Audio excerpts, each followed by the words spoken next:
O chamado milagre econômico é o período caracterizado por um crescimento acelerado, decorrente em grande parte das reformas ocorridas no período anterior e das condições internacionais favoráveis, em que a manutenção do crescimento se deu em função da vontade política do governo militar.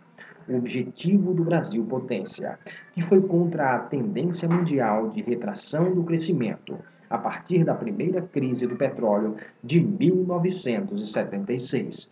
Durante o militarismo, o crescimento acelera-se e diversifica-se no período chamado milagre econômico, de 1968 a 1974. A disponibilidade externa de capital e a determinação dos governos militares de fazer do Brasil uma potência emergente viabilizam pesados investimentos em infraestrutura, rodovias, ferrovias, telecomunicações, portos, usinas hidrelétricas, usinas nucleares, das indústrias de base, mineração, siderurgia, de transformação, papel, cimento, alumínio, produtos químicos, fertilizantes, equipamentos geradores, sistemas de telefonia, máquinas, motores, turbinas, bem-durados, veículos e eletrodomésticos, na indústria de alimentos, grãos e carnes.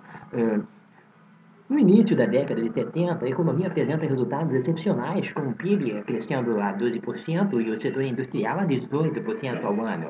O milagre econômico brasileiro foi acompanhado de muitas explosões, dentre elas um crescimento contínuo das classes médias, primeiro nas grandes cidades e depois nas cidades menores e no campo modernizado.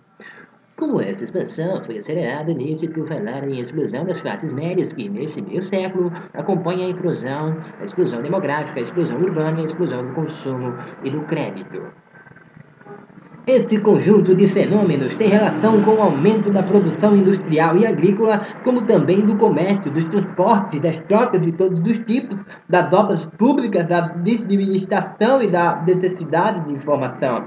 Há, paralelamente, uma expansão e diversificação do emprego, ainda que uma parcela importante dos que se dirigiam às cidades não pudesse ter no assalariado formal, só encontrando trabalho típico da economia. O sentimento de segurança é infundido na classe média pelos programas governamentais que facilitam a aquisição da casa própria, programas que foram os beneficiários privilegiados, enquanto os brasileiros mais pobres apenas foram incompletamente atendidos nos últimos anos do regime autoritário. Vale realçar que no Brasil do milagre e durante boa parte dos anos 80, a classe média se expandiu e se desenvolveu sem que houvesse verdadeira competição dentro dela. Quanto ao uso dos recursos que o mercado e o Estado ofereciam para a melhora do seu poder aquisitivo e do seu bem-estar material. Daí a sua relativa coesão e a consciência de haver tornado um poderoso estamento. A competição é, na realidade, com os pobres, cujo acesso aos bens e serviços torna-se cada vez mais difícil, na medida em que estes se multiplicam e diversificam. A classe média é a grande beneficiária do crescimento econômico, do modelo político dos projetos urbanísticos adotados. O período de 1968 a 1973 caracterizou-se pelas maiores taxas de crescimento do produto brasileiro na história recente. O relativismo preço de preços, a taxa média de crescimento do produto situa-se acima de 10% ao ano. Essa performance foi decorrência das reformas institucionais e da recessão do período anterior, que geram a capacidade ociosa do setor industrial e as condições necessárias para a retomada da demanda. Além disso, o crescimento da economia mundial também permitiu a superação das taxas históricas de crescimento.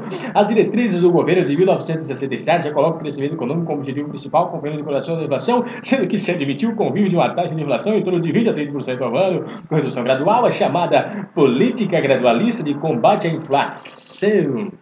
Mas cadê ele?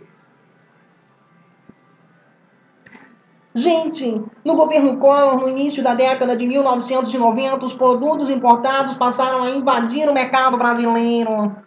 Com a redução dos impostos de importação, a oferta de produtos cresceu e os preços de algumas mercadorias caíram e se estabilizaram. Os efeitos iniciais dessas medidas indicavam que o governo estava no certo caminho ao debelar a inflação que havia atingido patamares elevados no final da década de 1980 e início da década de 1990. Mas isso durou pouco tempo. Ao mesmo tempo, o governo passou a incentivar os investimentos externos no Brasil mediante incentivos fiscais e privatização das empresas estatais, iniciando a influência do neoliberalismo sobre a economia brasileira. No entanto, esses investimentos chegaram a um pouco mais tarde, dado o receio dos investidores frente à instabilidade econômica do país naquele momento. O processo acelerado de abertura econômica mais intenso do governo Fernando Henrique Cardoso fez com que muitas empresas não conseguissem se adaptar às novas regras de mercado, levando à falência ou a vender o seu patrimônio. Muitas multinacionais compraram essas empresas nacionais ou associaram-se a elas. Em apenas uma década, as multinacionais mais que dobraram sua participação na economia brasileira.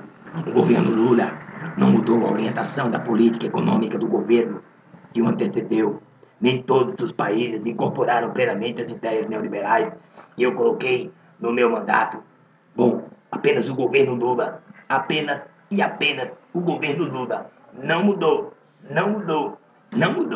nem mudará. Meu nome é Né.